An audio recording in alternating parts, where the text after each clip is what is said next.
After months and months of speculation and hype, Al Jazeera America launched, and this is what it looked like.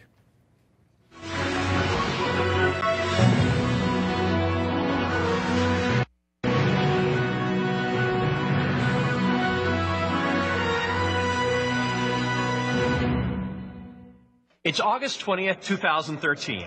From daily news on the hour to nightly current affairs. We are here to tell the story the way it happens as it happens. We're here to report on issues that matter to America and the world beyond. I'm Antonio Mora. And I'm Rochelle Carey. And this is Al Jazeera America.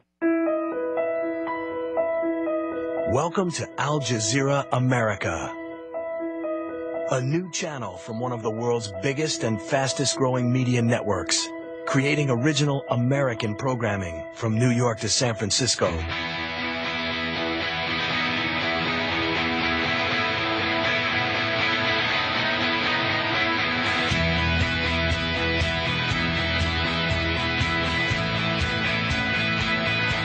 With a rich mix of content from home and around the world. The network launched with an hour-long introduction of what audiences can expect. And to sum it up, they promised a different approach to TV journalism, news that Americans deserve and currently can't find in the cable news world. Now, the promo featured clips of Bill O'Reilly and Al Sharpton juxtaposed with interviews of ordinary Americans venting about the sad state of media and lack of options. And right off the bat, the network took jabs at competitors and played clips of Hillary Clinton and John McCain praising the network. And in true Al Jazeera fashion, the launch was as bold as it was unapologetic. Having worked for Al Jazeera English in both Qatar and Washington, D.C., you can trust me when I say there will be a lot more where that came from. A lot of people were watching, but a lot of people were also not watching. Right, mostly because they don't have the ability to watch. Al Jazeera America has a distribution problem. It's not available in many, many millions of people's homes. You know, Ali Velshi, one of the anchors on Al Jazeera America, tweeted one of our stories today about, you know, the rollout of the launch, and someone tweeted back at him, I only have Time Warner cable. What, can I watch your show? And he had to write back, sadly, you can't right now. Right. But hopefully you will, because Time Warner Cable isn't carrying Al Jazeera.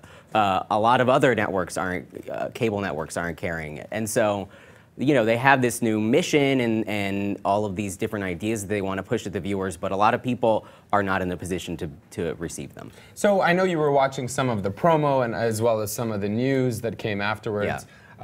A lot of kind of very bold and confident statements coming from Al Jazeera employees, perhaps rightfully so. Riyad Minty, who I used to work with, as I mentioned, said this. First news hour of at AJM is on. Yes, I said news hour. That's 60 minutes of real news. No Bieber, no storage wars, no toddlers in tiaras. News. But as you mentioned, in response, someone said, congrats. But many longtime viewers like myself can't see you without web stream. No cable. How about stream through Roku? Of course, Riyadh responded they're working on that. But how big a problem do you think, out of the several challenges Al Jazeera faces, the actual lack of being in so many homes is? I mean, are there other bigger problems, or is that their main obstacle? I think that is one of their biggest obstacles. You know, they have a lingering image problem because, you know, Al Jazeera was attacked so mercilessly, especially during the Bush administration, as being this propaganda network, this haven for terrorist views, you know, that people still